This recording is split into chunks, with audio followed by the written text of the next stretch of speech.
wa amarana, dan dia telah menyuruh kami bisidq, untuk jujur, wa adail amanah, dan untuk menunaikan amanah, wasilatir rahim, dan untuk menyambung silaturahmi. Demikianlah dakwah Nabi sallallahu alaihi wasallam. Ketika Nabi pertama kali datang ke kota Madinah, maka ada seorang sahabat yang tadinya Yahudi, yaitu Abdullah bin Salam, ingin mengetahui tentang kebenaran Nabi, maka dia pun mendekat, ingin tahu apa yang disuruhkan oleh Nabi. Apa kata Abdullah bin Salam radhiyallahu anhu? Awwalu kalamin sami'tuhu minan Nabi sallallahu alaihi wasallam. Perkataan pertama yang saya dengar dari Nabi ketika Nabi masuk ke kota Madinah, beliau berkata, "Ya ayyuhan nas afsus salam." Wahai manusia sekalian, tebarkanlah salam. Wa at'imut ta'am, dan bagi-bagikanlah makanan. Wasilul arham, dan sambunglah silaturahmi. Karenanya kita dapati dalam Al-Quran silaturahmi merupakan sebab masuk surga. Ketika Allah menyebutkan tentang sifat-sifat penghuni surga, kata Allah, walladzina yasiluna ma amarallahu bihi ayyusal, yaitu orang-orang menyambung silaturahmi yang diperintahkan untuk disambung. Kemudian Allah berfirman setelahnya, ulaika lahum uqubad dar, bagi mereka tempat tinggal kesudahan yang indah, jannatu adnin yadkhulunaha, yaitu surga yang mereka masuk ke dalam surga tersebut.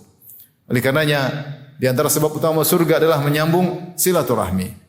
Oleh karena dalam Al-Quran, Allah mendahulukan perintah untuk berbuat silaturahmi kepada karib kerabat, berbuat baik kepada karib kerabat, lebih didahulukan daripada anak yatim, fakir miskin, dan yang lainnya.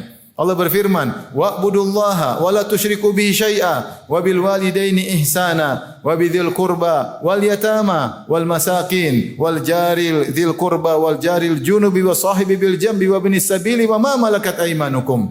Kata Allah, sembahlah Allah semata dan jangan berbuat kesyirikan, dan berbaktilah kepada kedua orang tua kalian, dan berbuat baiklah kepada karib kerabat. Setelah Allah menyebut karib kerabat, baru Allah mengatakan wal yatama wal masakin, anak yatim, fakir miskin, dan seterusnya. Allah mendahulukan perintah untuk berbuat baik kepada karib kerabat daripada yang lainnya. Allah juga berfirman, wa atidal qurba haqqahu wal miskina wa ibnas sabil. Berikanlah hak karib kerabat, baru Allah sebutkan kepada anak yatim, kepada fakir miskin.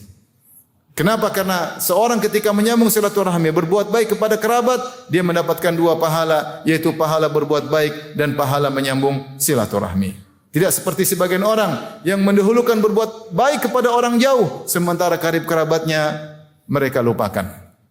Begitu agungnya menyambung silaturahmi. Bahkan ajaran ini bukan cuma dalam Islam, bahkan telah diperintahkan bagi ahlul kitab sebelumnya. Allah berfirman, "Wa id akhadna mitsaqa bani Israila la ta'buduna illallah wa bil walidaini ihsana wa dzil qurba wal yatama wal masakin wa qulu linnasi husna." Dan ketika kami mengambil perjanjian dari Bani Israel, janganlah kalian menyembah kecuali hanya kepada Allah semata, dan berbaktilah kepada kedua orang tua kalian, dan berbuat baiklah kepada karib kerabat.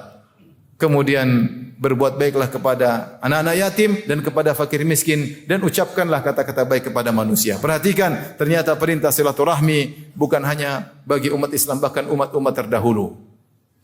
Oleh karenanya Rasulullah menyebutkan ketika hari kiamat kelak, ketika kaum mukminin melewati ujian terakhir sebelum masuk surga, itu melewati sirat.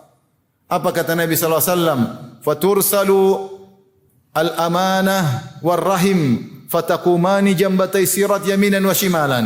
Maka Allah kirim amanah dan rahim. Kemudian rahim dan amanah tegak di antara kanan kiri sirat. Apa fungsinya? Kata para ulama, siapa yang menyambung silaturahmi maka akan dimudahkan oleh rahim untuk melewat sirat, dan siapa yang tidak menyambung silaturahmi maka akan ditahan oleh rahim, Oleh karena siapa yang ingin mudah lewat sirat menuju surga, hendaknya dia menyambung silaturahmi. Ma'asyiral muslimin, begitu